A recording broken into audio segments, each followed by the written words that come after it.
Hi, this is David Hawthorne at astroview.com. Today is the 26th of August 2012. The following is the Vedic Astrology reading for the American astronaut Neil Armstrong, based on the 5th of August, 1930, at 12:31 a.m. in Wapakoneta, Ohio. Now, in the first house of Taurus, this is the second sign in the first house, so he's Taurus rising sign, with Mars in the first house. Mars in the first house makes somebody very courageous, makes a person a commander, leader. Mars rules this 12th house of Aries, and the 12th house is foreign lands. So he definitely had a lot of foreign land experience, including flying combat in Korea during the war, and of course flying to outer space and to the moon. Notice that Rahu, the planet of ambition, and charisma is also in the 12th house of foreign lands, ruled by Mars in the first house. So it brings foreign lands and long-distance travel to him, and courage and military experience. So he was a Navy aviator. He actually flew 72 combat missions in Korea. And he was shot down, and he had many other mishaps and explosions in his career that could have taken his life, any of them. And that's partially because this 8th ruler, this is the 9th sign in the 8th house. 9th sign is Sagittarius, ruled by Jupiter, and Jupiter's up in the 2nd house of status. So he can have status through 8th house significations, including death-like experiences. And notice that this Jupiter at 15 degrees is aspecting his Saturn at 13 degrees. And Saturn rules his 10th house of career. This is 10th house with the 11th sign Aquarius is sitting in his 10th house, ruled by Saturn. So the ruler of the house of career is in the 8th house of death-like experiences and research. So he was a research test pilot for the military, for the government. And Jupiter ruling that 8th house of accidents and death-like experiences at 15 degrees is aspecting Saturn at 13 degrees. So he had many accidents and death-like experiences. He actually flew about, I think, more than 200 different types of aircrafts and maybe 900 different experimental flights. So he was quite courageous, had a lot of death-like experiences. I think on the other hand, Jupiter ruling the 8th house is considered strong and well-placed, so that kind of protects the 8th house. And one of the significations of the 8th house is the marital bond, and he was married for 38 years to his first wife. She did ask him for a divorce in 1994, following his 2-year courtship with another woman. And he also got divorced in 94 and remarried in 94. But this is considered a strong Jupiter. Now look at Sun. Sun rules the government. Sun rules leadership. It rules politics and presidents.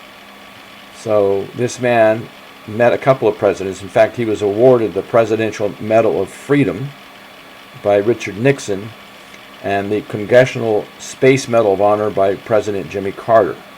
He also earned the Congressional Gold Medal in 2009. So this Sun in the 3rd house really is very powerful.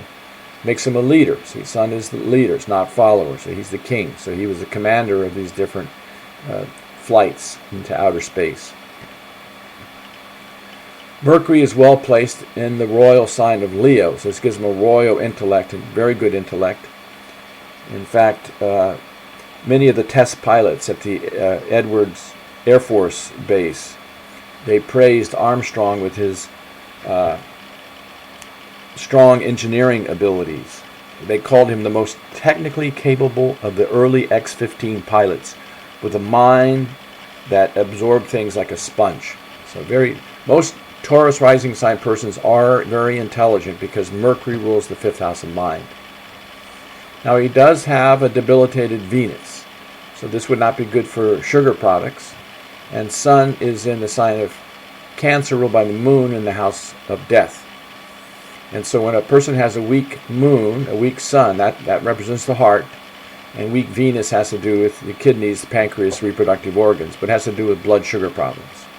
So he definitely had blood sugar problems and cardiovascular issues, which actually took his life. He died yesterday, August 25th.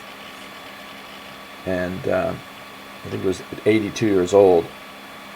But it was following complications from open heart surgery, or from heart surgery. So this is because of this weak moon ruling the sun and the debilitated Venus. The debilitated Venus also contribute to divorce as well.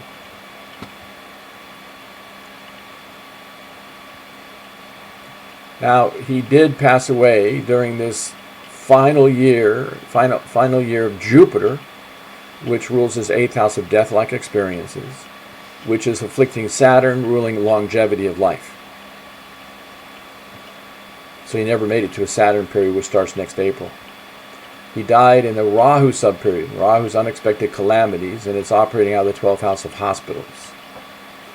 This Rahu aspects Mercury to some extent. This is 4 degrees, Mercury's at 8 degrees, so that gave him a very voracious mind. This Rahu at 4 degrees aspects 5 houses away, 7 houses away, and 9 houses away. So this Rahu at 4 degrees is aspecting this moon at 2 degrees. So moon rules the 3rd house of independence. So he's very independent. In fact, even before he got a driver's license, at the age of 16, he got a pilot's license. So he's very independent, very restless, courageous, risk taker.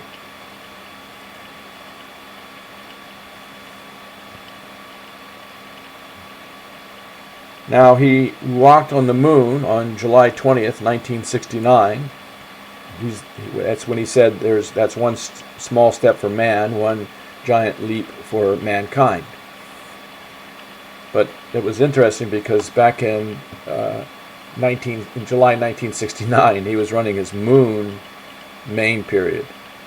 Moon, the house of research, under the aspect of Rahu, operating out of the 12th house of foreign lands, and Rahu being highly ambitious. A very highly ambitious project to fly to the moon and walk on the moon. But I do think this Mars, look at this Mars, even though it rules the 12th house, and it's not one of the benefic planets for the chart, it's not on the rising sign degree, so it's not afflicting the 1st house. It's not afflicting Mercury, 4 houses away. There's nothing 7 houses away, and nothing around 21 degrees, 8 houses away. See, Mars aspects 4, 7, and 8 houses away. But it's not close to the rising sign degree and not close to any of these planets, so it's causing no harm. It just gives courage and long-distance ventures. Jupiter rules his 8th house.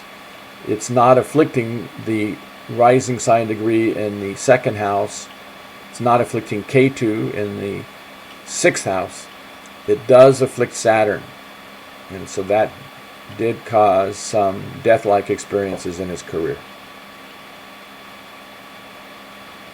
So these are the main points from the chart for Neil Armstrong.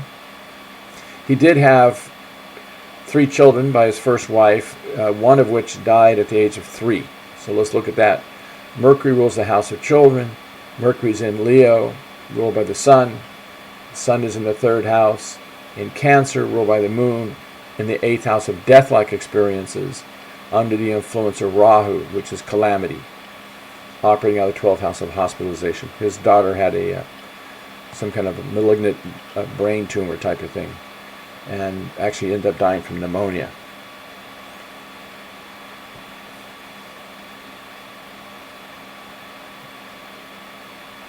Okay, but this was a world leader, very prominent, very courageous man who contributed a lot to the space exploration for the United States.